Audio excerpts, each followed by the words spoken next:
E aos 14 anos de idade, eu fui trabalhar em um cartório que era registro civil e notas da cidade. Eu tinha uma bicicleta, então fui trabalhar como office boy. E eu persisti, finalizei o meu curso de Direito e na época, em 1977, o governo federal, que era na época da ditadura, o presidente Geisel baixou um pacote que ficou conhecido na época como Pacote de Abril de 1977.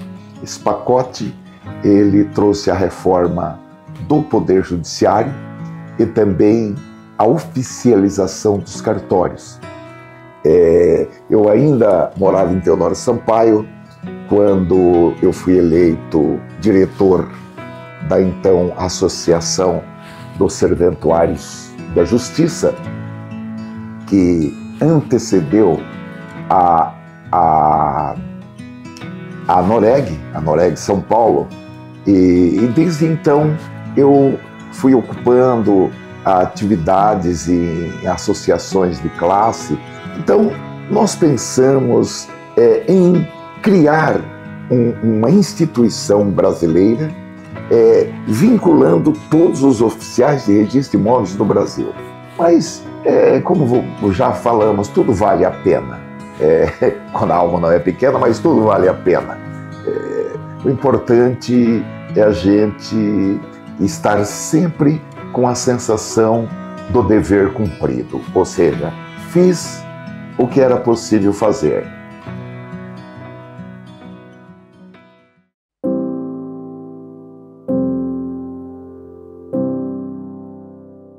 Olá, meu nome é Flausilino Araújo dos Santos, eu sou oficial do 1º Registro de Imóveis de São Paulo, capital, e tenho 70 anos. Eu nasci dia 9 de maio de 1954, em Mirante do Paranapanema, interior aqui do estado de São Paulo.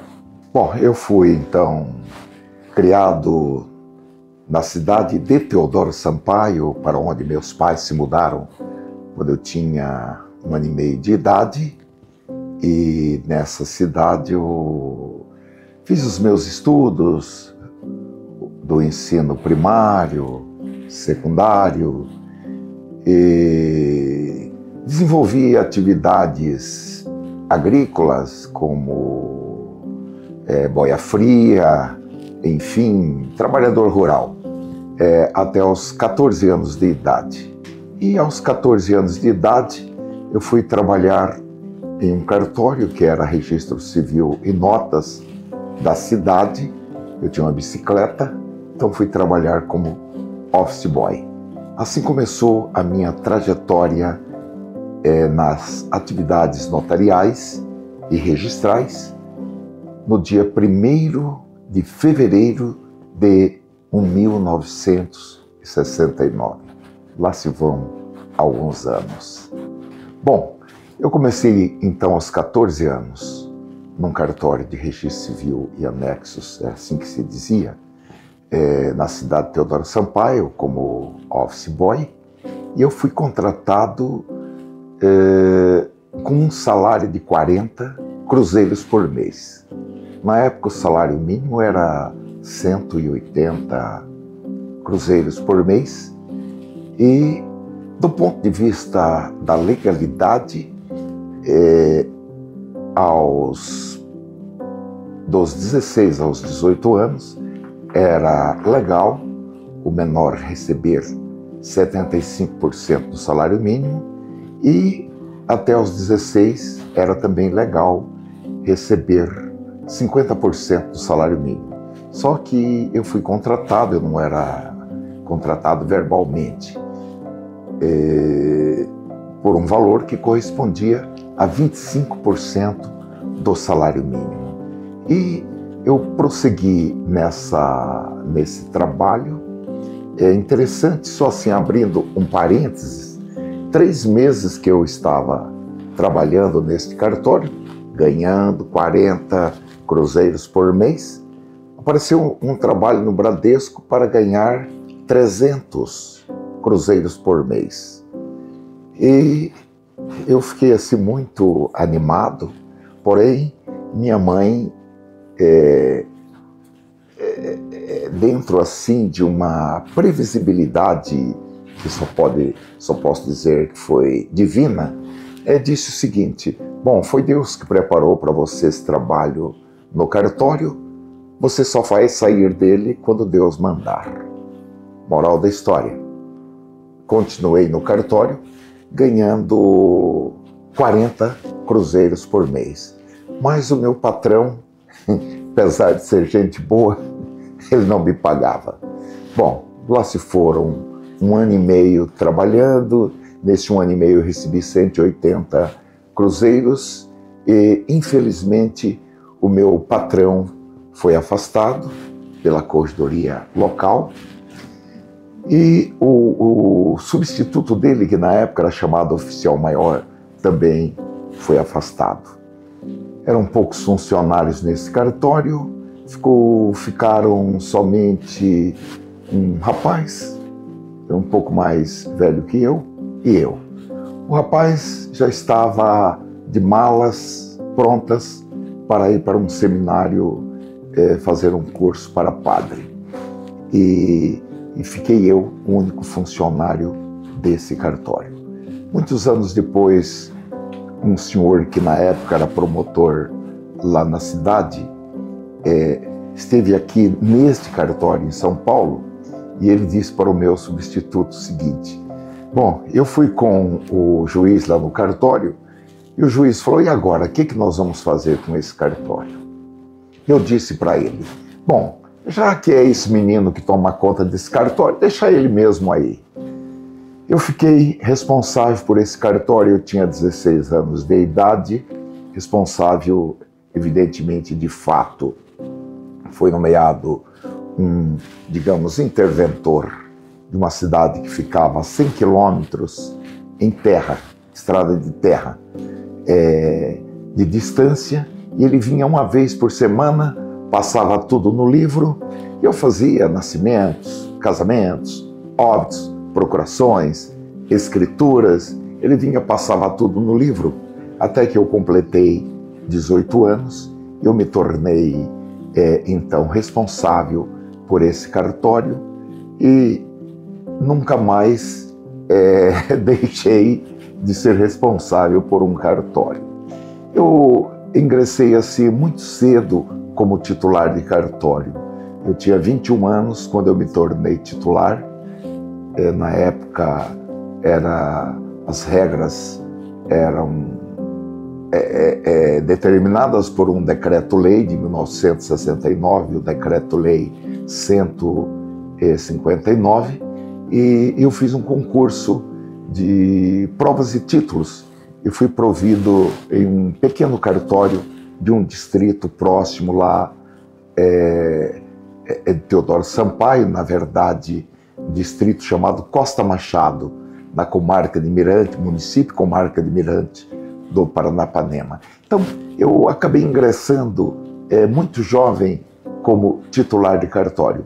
Eu tenho a impressão que eu sou um dos titulares mais antigos do estado de São Paulo. Acredito que poucos têm, só que eu conheço o Canheu, que é tabelião aqui em São Paulo, que é um mais antigo na titularidade do que eu. Mas desde 1976 eu sou titular.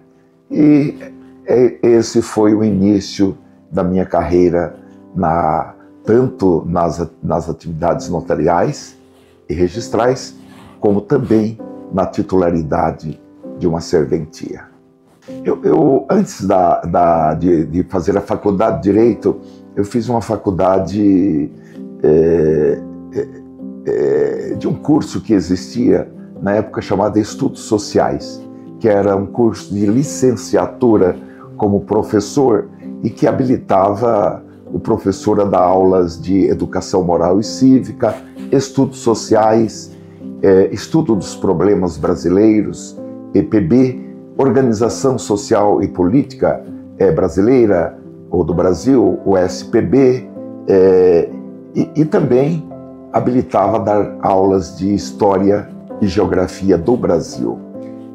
Então eu fiz esse curso antes de fazer a faculdade de Direito, e quando eu me tornei titular, eu já cursava também paralelamente a faculdade de Direito. Acho que eu estava no segundo ano, eu acho que o primeiro ou segundo ano de Direito.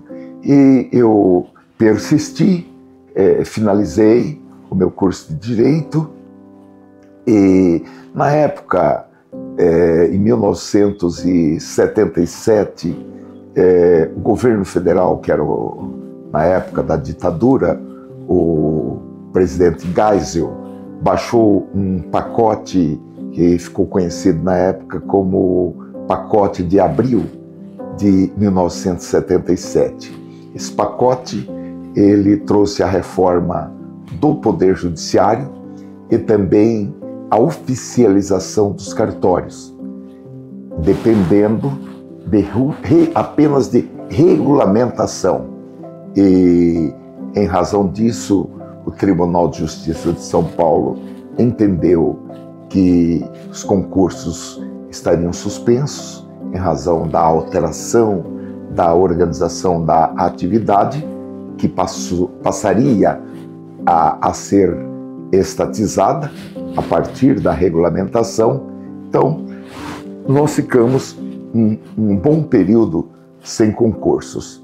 Mas, em 1982, houve a desoficialização dos cartórios por meio de uma emenda constitucional e, novamente, prosseguiram-se, não imediatamente evidente, mas já a perspectiva de novos concursos. Mas, em razão de contingências, eu era titular desse cartório e, novamente, o cartório que eu havia começado a trabalhar teve novos problemas administrativos e eu fui responder por esse cartório. E quando houve a desoficialização dos cartórios, paralelamente houve a efetivação dos substitutos. E como eu já tinha muito tempo de serviço como substituto nessa serventia, eu pedi exoneração da serventia que eu era titular e fui provido nessa outra que eu estava respondendo por ela e já tinha muito tempo de serviço como substituto. Assim, eu me tornei titular do cartório de registro civil e notas da cidade de Teodoro Sampaio, que ainda não era comarca. Essa foi assim o início da minha trajetória.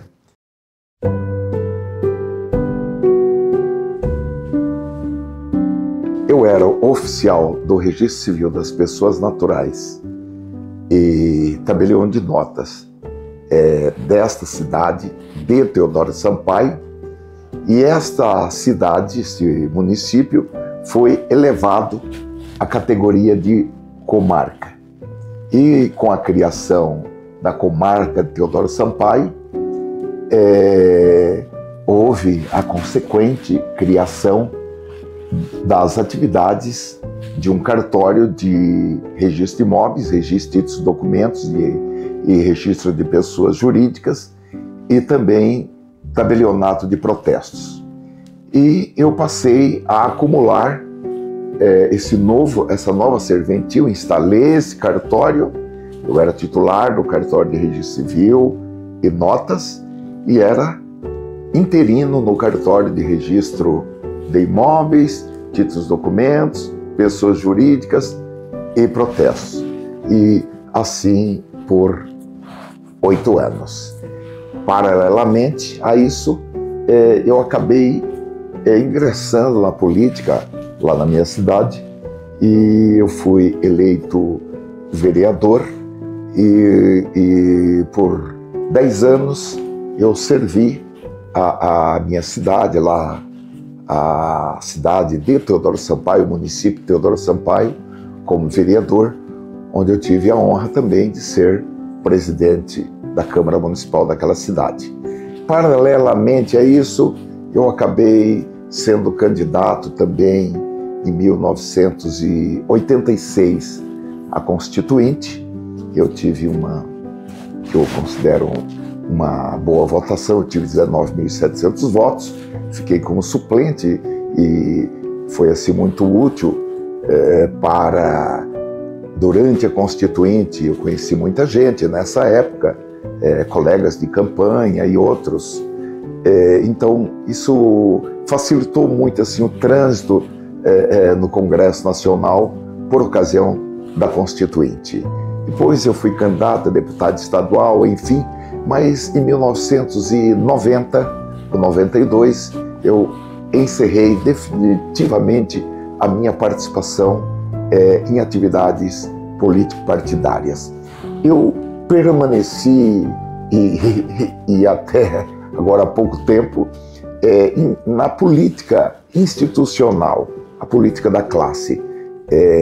Eu ainda morava em Teodoro Sampaio quando eu fui eleito diretor da então Associação dos Serventuários da Justiça, que antecedeu a Noreg São Paulo, e desde então eu fui ocupando atividades em associações de classe. Então tive assim uma passagem muito extensa pelas associações de classe. Nós fundamos uma entidade chamada Soecom, que na época era uma entidade formada por escrivães e escreventes concursados, pugnando pelo provimento dos cartórios por meio de concursos. Essa entidade teve assim uma atividade muito intensa durante a Constituinte. Nós éramos poucos que integrávamos essa entidade, mas éramos ativistas, com muita disponibilidade e com muita disposição para lutar pela efetivação, pela não efetivação de substitutos e para que os cartórios fossem providos através do concurso público de provas de títulos. Afinal, o sol nasceu para todos. Depois eu prestei um concurso em 1989 e fui provido no cartório de registro de imóveis da comarca de Pedreira, onde fiquei durante 10 anos, sendo oficial do registro de imóveis, oficial de pessoas jurídicas e títulos e documentos e tabelião de protesto. E depois, em 1999, eu prestei o primeiro concurso dentro dessa nova modalidade e fui provido, então, no primeiro oficial de registro de imóveis da capital de São Paulo, onde permaneço até hoje, pela graça de Deus. Foi muito interessante porque nós éramos um grupo de oficiais do interior e nós pugnávamos por concursos, porém os nossos dirigentes aqui da capital tinham outras propostas relacionadas ao próprio provimento das serventias. Isso nos levou a buscar ter uma voz na entidade de classe, que na época era a única entidade da classe dos notários e registradores do estado de São Paulo. Nós procuramos ter uma presença nessa entidade e desenvolvemos uma campanha. E em razão dessa campanha, eu acabei sendo diretor da Associação dos Serventuários da Justiça. Como disse, é uma entidade que antecedeu a Noreg, porque a Noreg surgiu depois da Constituição de 1988. Na época, alguns colegas criaram uma associação dos titulares de cartórios, que se chamava ATEB, tinha sede no Rio de Janeiro, e que antecedeu a ANOREG-BR. E quando foi criada a ANOREG-BR, foram criadas ANOREGs estaduais e, então, por um certo tempo, funcionou paralelamente a Associação dos Serventuários da Justiça e a ANOREG São Paulo, até que depois acabaram fundindo as duas e ficou somente a ANOREG São Paulo. Então, eu tive essa atuação na Associação dos Serventuários de Justiça desde tal época, que eu não vou lembrar, só lembro que foi antes da Constituição de 88. Essa participação na ANOREG São Paulo, na Associação dos Serventuários de Justiça do Estado de São Paulo, depois na ANOREG São Paulo e depois nas demais entidades, que como entidade nacional o IRIB, também no SINOREG. É uma longa história, uma caminhada muito longa.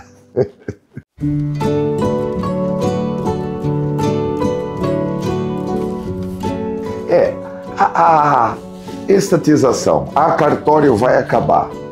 Sinceramente, quando eu entrei em cartório, pouco tempo depois, acho que uns 2 anos que eu estava trabalhando no cartório, 1 ano e meio, 8 meses, chegou um momento que o meu tabelião falou: olha, nós temos que fazer o seu contrato de trabalho hoje. Eu trabalhava, mas não era contratado. Temos que fazer o seu contrato hoje porque os cartórios vão estatizar. Então, sempre houve essa voz, assim, de certas parcelas da sociedade jurídica, etc. Mas isso, em 1977, se tornou realidade. Os cartórios foram estatizados no pacote de abril de 1977. Em 1982 foram desestatizados, mas ficou esse interregno. De 77 a 82, os cartórios ficaram estatizados. Alguns estados até implementaram essa estatização, alguns não, vários estados. Felizmente, São Paulo, em homenagem à previsão que era a regulamentação por lei, uma lei federal, aguardou essa regulamentação, mas veio a desestatização. Bom, o IRIB é uma instituição de estudos e hoje nós temos muitos livros, nós temos toda a rede de informação e comunicação pela internet, mas antigamente o IRIB era a única fonte para discussão da doutrina registral. Eu era oficial de registro de imóveis no interior e a gente ficava aguardando o ano todo, anotava e anotando dúvidas, questões para levar para o Congresso do IRIB. E o Congresso do IRIB era uma semana de aprendizado, de discussão, e todas as perguntas, os oficiais levavam muitas perguntas e temas para serem debatidos nos eventos do IRIB. E muito cedo eu comecei a participar no IRIB, por bondade de alguns colegas, como o já de saudosa memória, o Cláudio Fiorante, o meu colega e amigo, o Dr. João Batista Galhardo, que é oficial de registro de imóveis em Araraquara, eu comecei a participar de uma mesa de debates do IRIB que carinhosamente era chamada de Pinga Fogo. Foi mesmo por generosidade deles em me convidarem para compor essa mesa de debates, já que tinha gente muito mais preparada do que eu, mas eu fui convidado e passei a participar dessa mesa de debates, dando algumas opiniões, enfim, mas engajado. E depois eu comecei a escrever alguns artigos relacionados com a atividade registral, e isso já depois nos anos de 1990, e esses artigos, ao serem considerados assim por colegas e pelo próprio Poder Judiciário como importantes, assim me motivou para que pudesse prosseguir nos estudos e também na contribuição para o desenvolvimento do registro de imóveis no estado de São Paulo e também no Brasil. Eu até assim tomo a liberdade de pontuar que o primeiro artigo que eu escrevi foi um artigo sobre a prenotação. Eu até coloquei como título algumas linhas sobre a prenotação no registro de imóveis.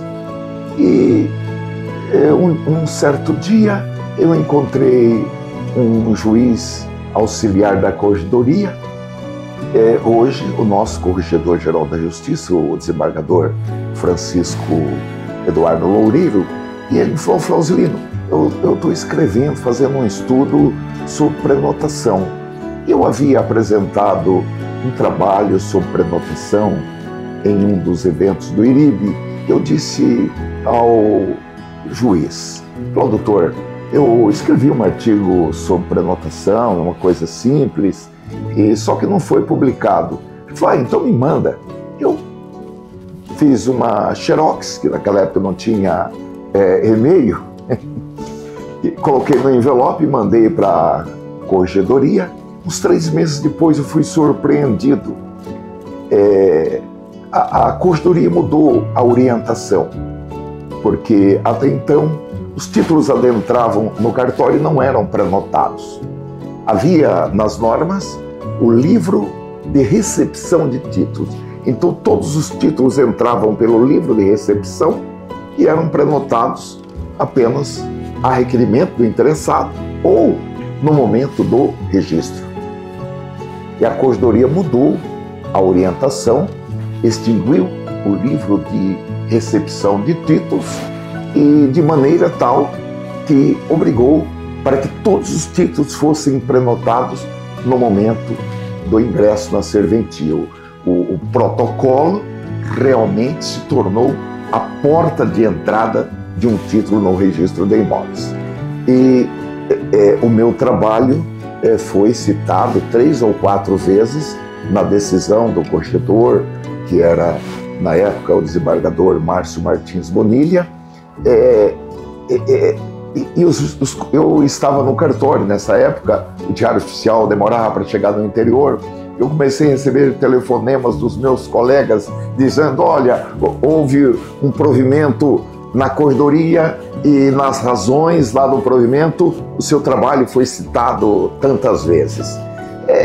Esta e outras situações me motivaram muito a prosseguir em estudos e também na própria atividade, de maneira tal que eu acabei escrevendo vários artigos e também fiz, eu acredito que centenas de palestras em eventos de registro de imóveis e também vários outros eventos de outras categorias afins com o registro, como corretores, imobiliárias e outras instituições que têm atividades afins com o registro de imóveis, mesmo do Poder Judiciário, enfim. Tenho assim procurado dar a minha contribuição para o desenvolvimento do registro de imóveis, da atividade extrajudicial em geral e também do serviço público. Eu acho que nós nascemos com propósitos, com objetivos de vida e temos que nos gastar assim para realizar aquilo para o qual nós fomos chamados. No ano de 2005, eu já estava aqui na capital como oficial há 5 anos, nós enfrentamos um dilema na Associação dos Registradores Imobiliários aqui na capital de São Paulo, porque na época a ARISP era uma associação apenas dos 18 da capital, ela não tinha ainda abrangência em todo o estado de São Paulo. E nós enfrentamos um dilema, porque o Ministério Público do Estado de São Paulo, isso ainda em 2003, fez um pedido para o Corregedor-Geral da Justiça para que o Ministério Público tivesse acesso às bases de dados dos cartórios. E travou-se uma discussão muito densa entre os 18 oficiais aqui da capital, porque um número tal achava que era possível ter acesso a essa base de dados, outros achavam que não, e foi uma discussão que rolou de 2003 até 2005, porque o corregedor, o então corregedor, que era o Dr. Tâmbara, ele já despachou de pronto e incumbiu a ARISP de providenciar esse acesso para o Ministério Público. Isso em 2003. Isso aí rolou em 2003, 2004, 2005. E como tinha eleições em 2005 e o presidente da ARISP era o nosso querido amigo Plínio Chagas, que é oficial do 11º Registro de Imóveis aqui da capital, na época ele criou o ofício eletrônico, daí o nome ofício eletrônico, porque como funcionava? Antes do ofício eletrônico, o órgão mandava um ofício para a ARISP tirava 18 cópias, mandava para cada um dos oficiais aqui da capital e os oficiais respondiam para a ARISP pegava 18 respostas e mandava para o órgão solicitante, seja da administração pública, do Poder Judiciário, enfim.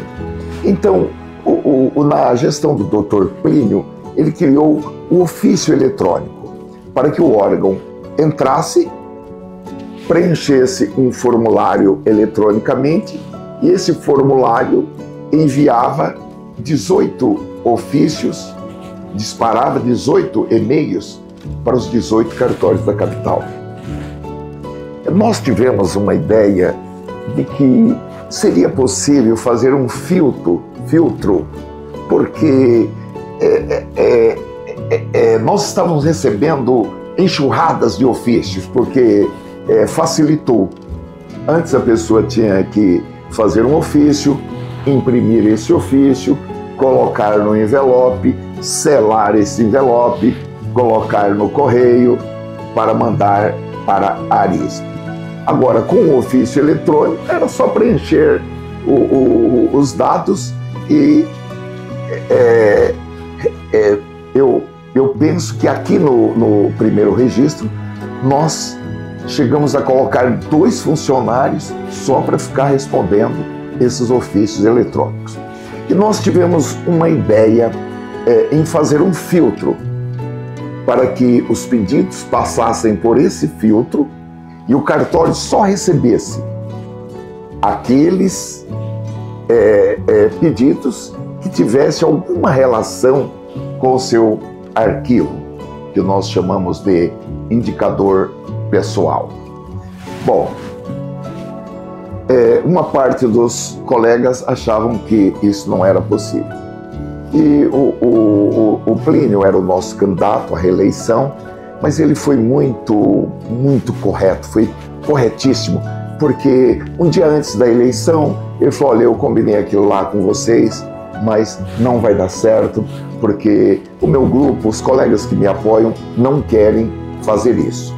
Bom, então, no dia seguinte, eu era candidato e acabei sendo eleito para a presidência da Arisp em 2005.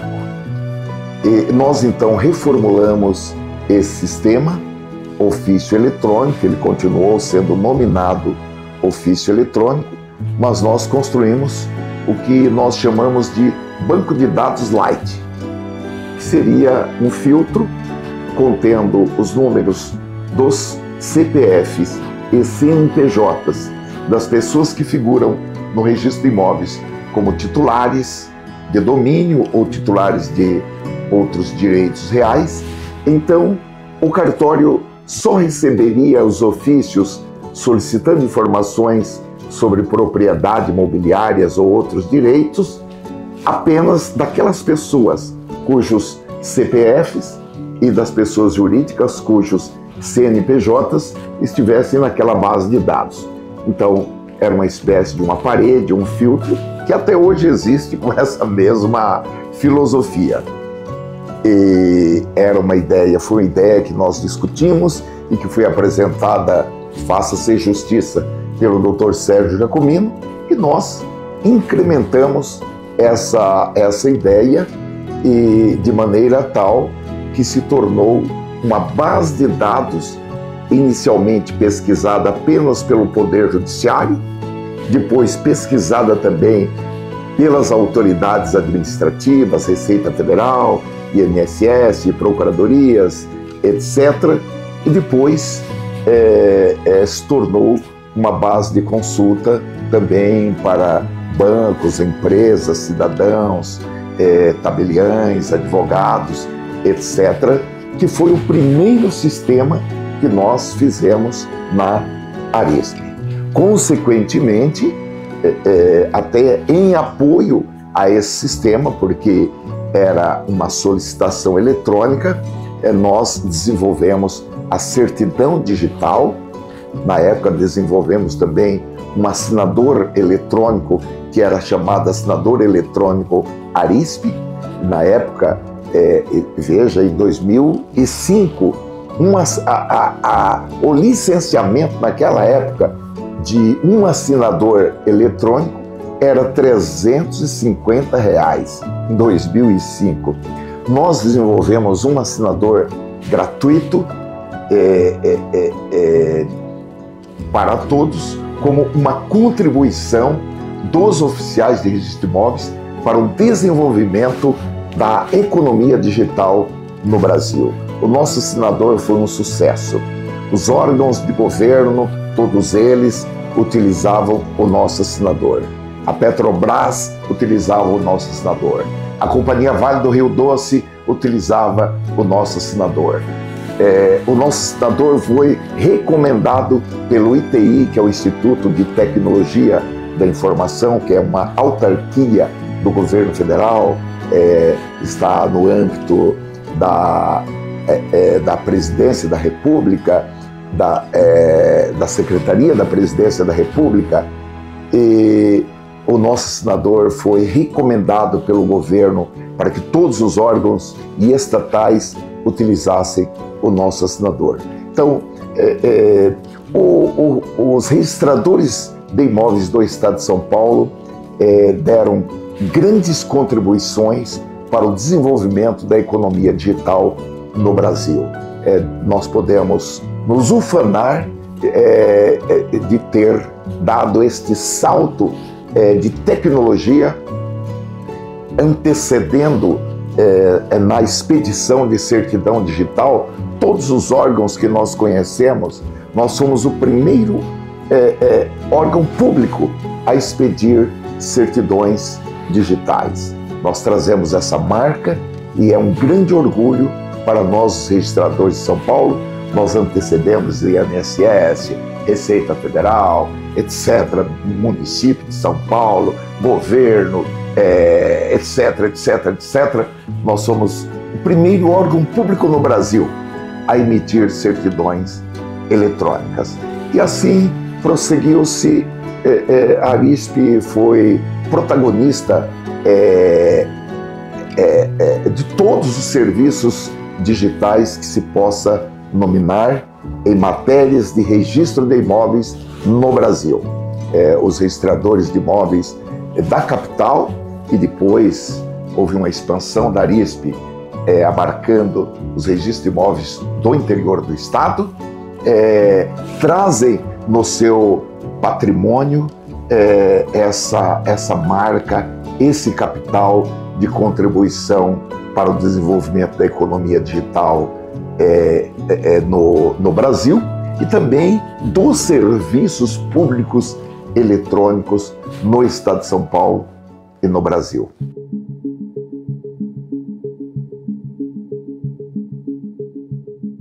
Bom, vamos falar então sobre o ONR. No IRIB, nós tivemos assim um relacionamento muito amplo com o Colégio de Registradores de Imóveis da Espanha. E tanto o IRIB como a ANOREG e a Arisp são instituições de natureza jurídica, associação, e no direito brasileiro ninguém é obrigado a se associar ou deixar se manter associado. Então, olhando para o Colégio de Registradores da Espanha, que é um colegiado obrigatório, como é aqui no Brasil, a Ordem dos Advogados do Brasil, os conselhos regionais de medicina, engenharia, etc.,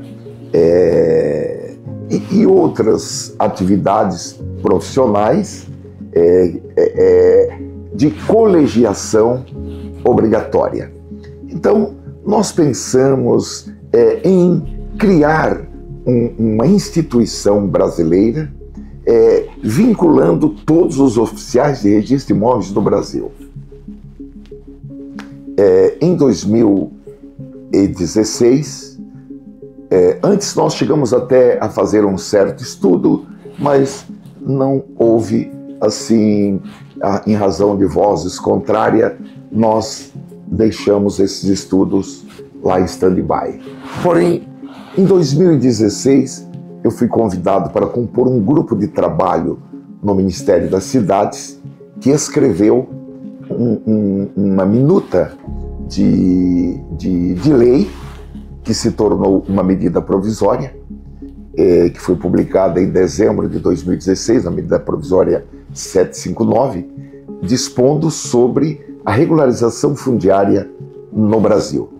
Nós escrevemos, houve um convite do Ministério das Cidades, foi quando o presidente Temer assumiu o governo, ele queria apresentar uma pauta positiva para a nação, que não sangrasse os cofres do Tesouro Nacional, e disseram a ele: olha, a regularização fundiária é uma necessidade do país, e em razão disso eu fui indicado para compor um grupo de trabalho no Ministério das Cidades para apresentar um plano nacional de regularização fundiária.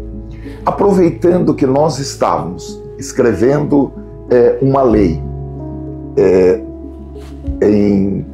discutindo com as lideranças nacionais do registro de imóveis, expondo a possibilidade de apresentar a proposta de criação de uma instituição que abarcasse todos os oficiais de registro de imóveis, não de forma associativa, mas uma vinculação op legis, uma vinculação por força da lei.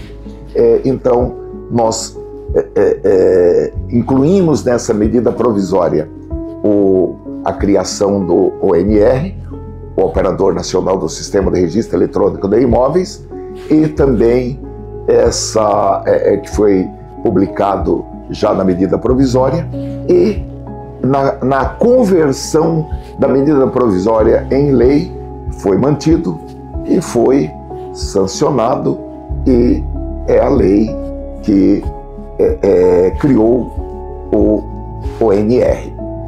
E em razão disso,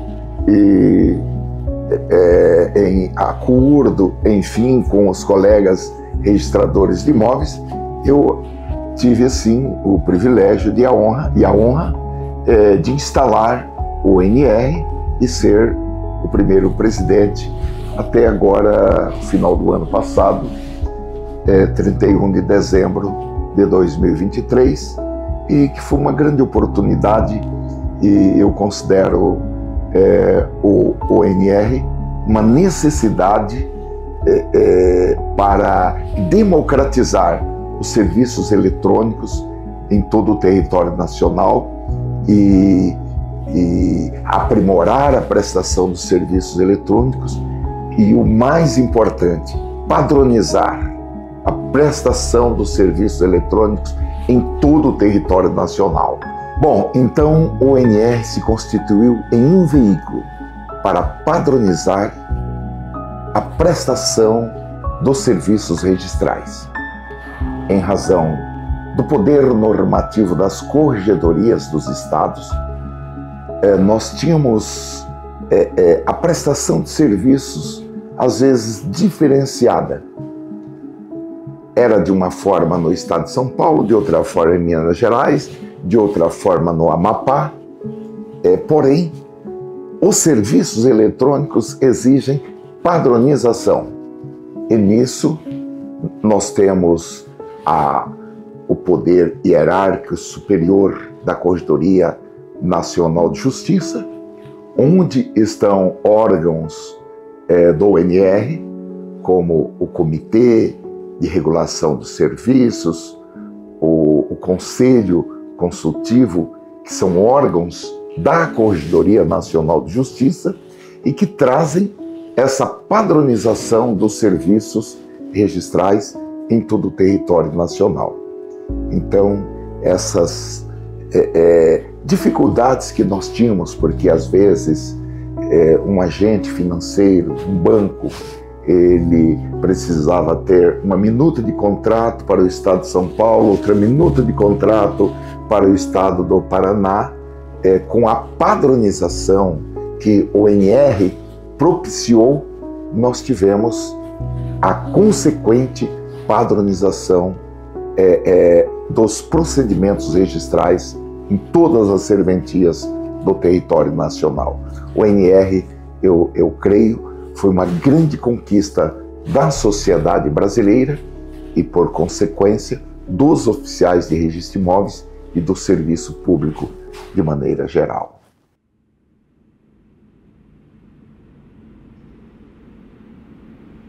Bom, como eu disse no início, eu venho da zona rural. Eu venho de uma família abaixo da linha da pobreza. Então, eu fui trabalhando em subempregos até os 14 anos de idade e graças a Deus, assim,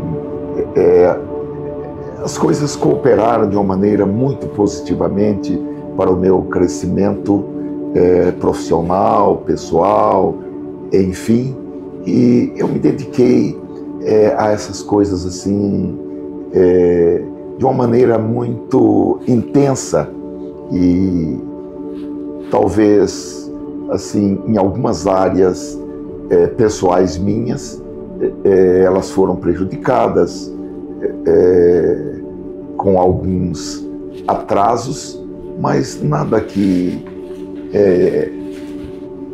pudesse ter prejudicado a minha vida pessoal propriamente dita. A dedicação assim à atividade acaba privando a gente, como está escrito na própria Bíblia, ninguém pode servir a dois senhores, ou uma lei da física, não há possibilidade de dois corpos ocuparem o mesmo lugar e também da gente estar aqui e lá. Então, como Essas postulações, em sua maioria, foram no Congresso Nacional. Evidentemente, isso exigiu muitas viagens para Brasília, dezenas, centenas, sei lá, talvez quase milhares ou milhar de viagens para Brasília. E depois, em tempos passados e até agora, nós demos uma grande contribuição para a Corregedoria Nacional de Justiça. Houve um projeto na gestão do ministro Gilmar Mendes, que era nominado Fórum Fundiário no CNJ, voltado para os cartórios da Amazônia Legal, os cartórios do Piauí, depois cartórios da Bahia. E eu acabei me engajando nesses projetos, e isso exigiu assim muitas viagens prolongadas, fora de casa, enfim. Mas, como já falamos, tudo vale a pena. Quando a alma não é pequena, mas tudo vale a pena. O importante é a gente estar sempre com a sensação do dever cumprido. Ou seja, fiz o que era possível fazer. Fiz bem ou fiz de forma deficiente, mas fiz o que era necessário fazer e o que era preciso fazer, e fazê-lo com esforço, que significa fazer mais do que você pode. Significa você quebrar os seus próprios recordes. Eu tenho assim como padrão de vida a persistência, a perseverança, e assim estar disposto a morrer por aquilo que nós pensamos, sonhamos, objetivamos.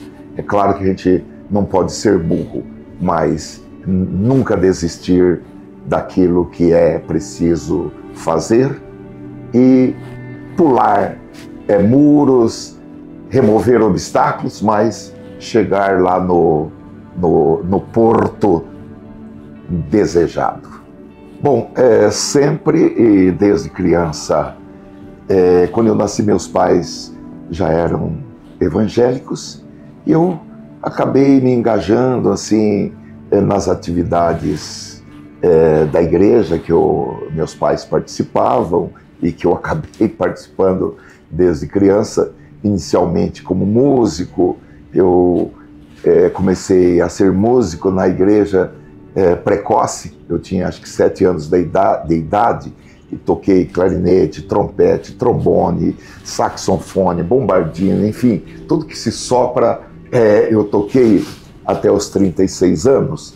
E depois eu acabei tendo um chamado para exercer o que nós chamamos de ministério pastoral. Então, desde 1991, eu sou pastor de uma igreja evangélica na denominação Assembleia de Deus, e tenho assim desenvolvido paralelamente à minha carreira profissional, eu tenho desenvolvido o ministério como pastor.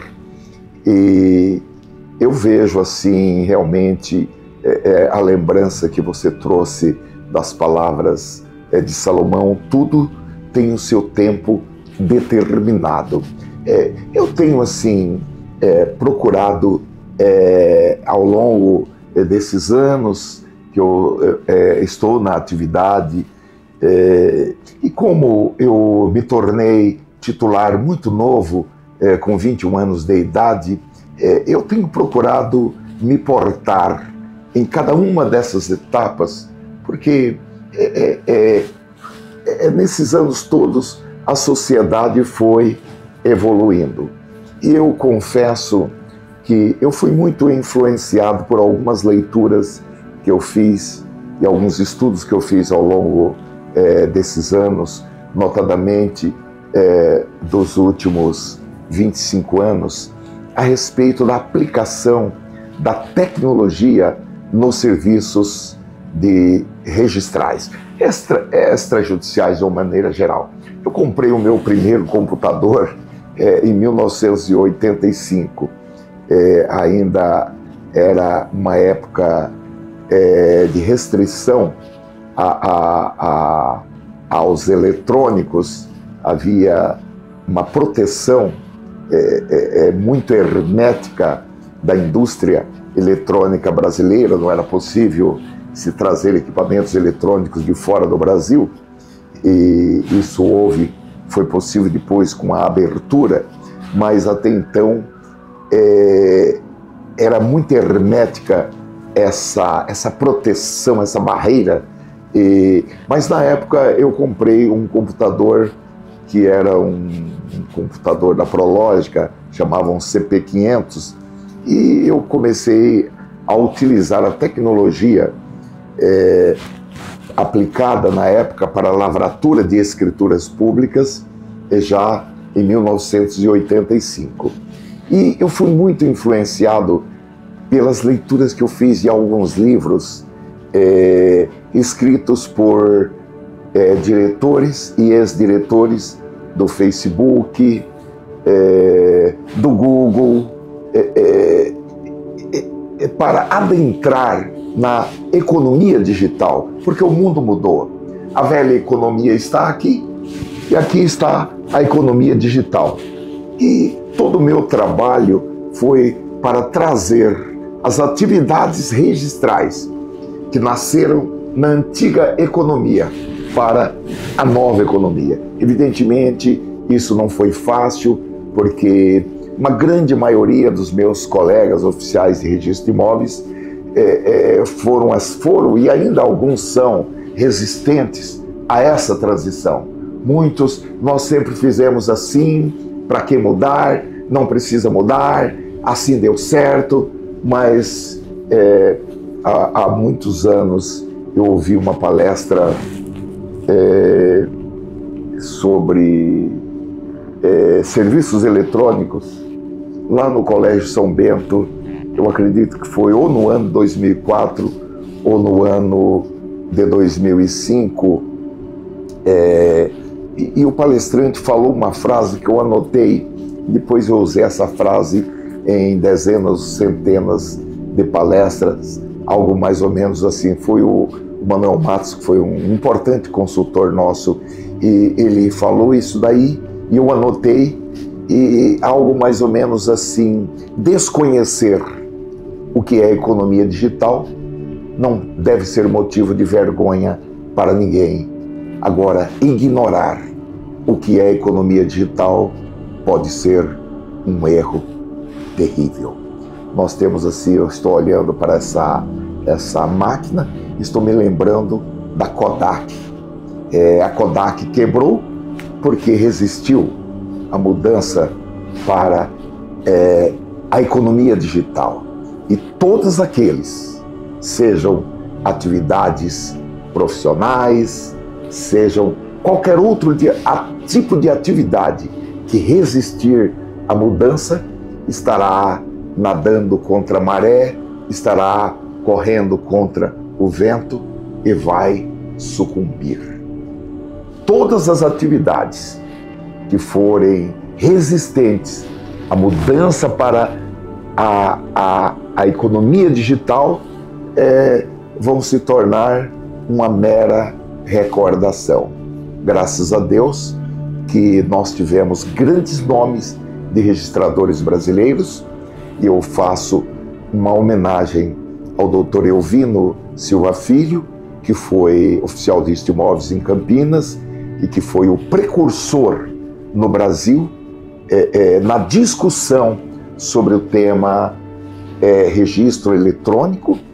Faço também uma homenagem ao Dr. Sérgio Jacomino, que é um importante oficial e muitas vezes incompreendido, mas ele é um cientista do registro de imóveis, e com um pé no registro de imóveis e outro pé na tecnologia. Graças a Deus que nós tivemos essas pessoas que nos ajudaram a dar passos pró-economia digital.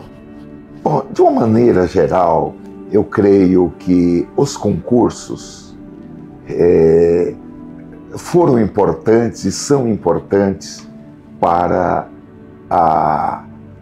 o aprimoramento, já que vieram para atividade profissionais de outras carreiras jurídicas, as questões ligadas à própria contagem de pontos nos concursos, exigiram que os aspirantes a essa carreira e também os próprios oficiais desenvolvessem cursos de pós-graduação, de mestrado, doutorado, pós-doutorado, se dedicassem a escrever livros, artigos. Então, eu creio assim que os concursos, eles trouxeram este ponto. Poderia ser melhor a lei de concursos, eu acredito que ela pode ser aprimorada, notadamente para propiciar uma melhor contagem de pontos, privilegiar a experiência na atividade, porque o oficial de registro de imóveis, e assim também o notário, o tabelião, ele é um profissional do direito, mas além de profissional do direito, ele é também um administrador.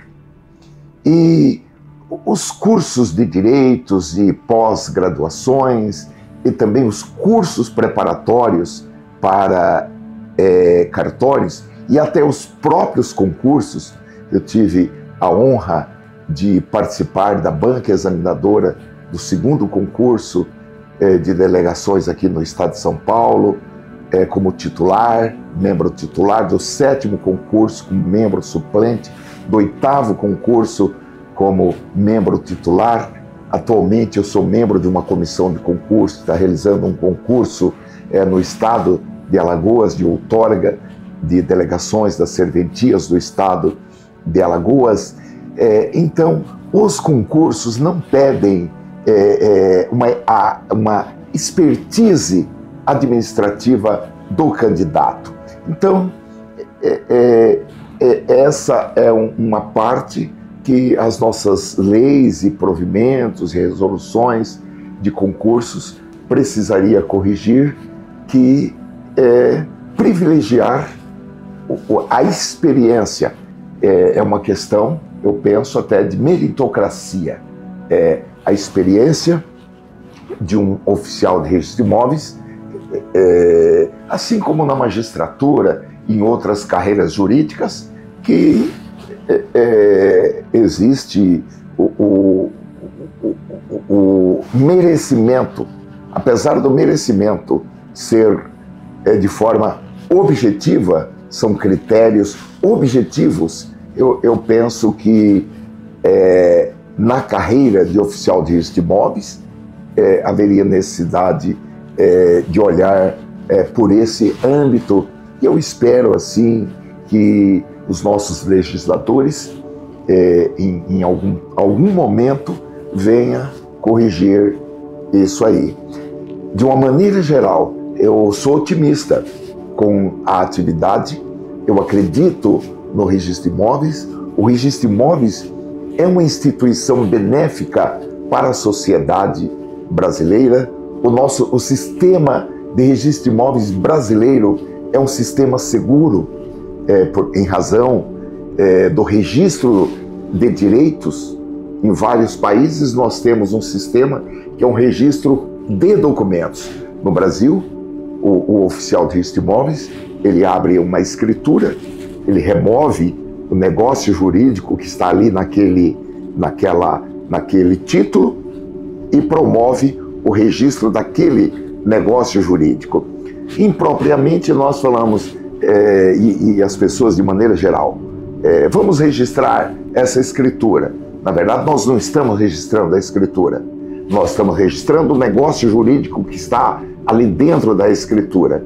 Então, esse sistema de registro de direitos é muito benéfico para a sociedade brasileira, é muito benéfico para a segurança econômica dos negócios jurídicos, e o registro de imóveis, ele nasceu para isso.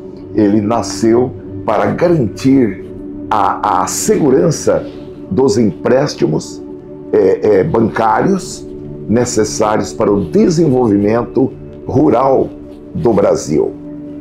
Então, eu continuo sendo assim muito otimista quanto ao futuro do registro de imóveis brasileiro. Bom, é difícil assim a gente pontuar como gostaria de ser lembrado, porque nós somos o que somos. Nós somos hoje o resultado das nossas ações de ontem, das nossas decisões de ontem. Então, eu talvez assim, por ter começado muito jovem, ter me tornado titular com 21 anos de idade, e pude assim, essa força natural da juventude, talvez até um pouco de ímpeto, foi assim uma mola propulsora para trabalhar em prol assim de várias conquistas relacionadas com atividade de forma institucional, mas relacionadas também com a profissão de oficial de registro de imóveis, na defesa dessa profissão, na estruturação dessa profissão, e o fato da minha incursão na política partidária facilitou assim o trânsito em vários órgãos dos poderes legislativo, executivo no estado de São Paulo, e também no Congresso Nacional, e também postulações junto a ministérios e outros órgãos da administração pública federal. Se eu pudesse falar como gostaria de ser lembrado, eu diria como um oficial de registro de imóveis que se dedicou pelo bem da instituição brasileira de registro de imóveis e também pelo bem do serviço público de maneira geral. Sempre vale a pena. Toda construção que nós fazemos, evidentemente, a gente não só acerta, a gente erra também. O importante é que a balança dos acertos ela possa estar com peso maior.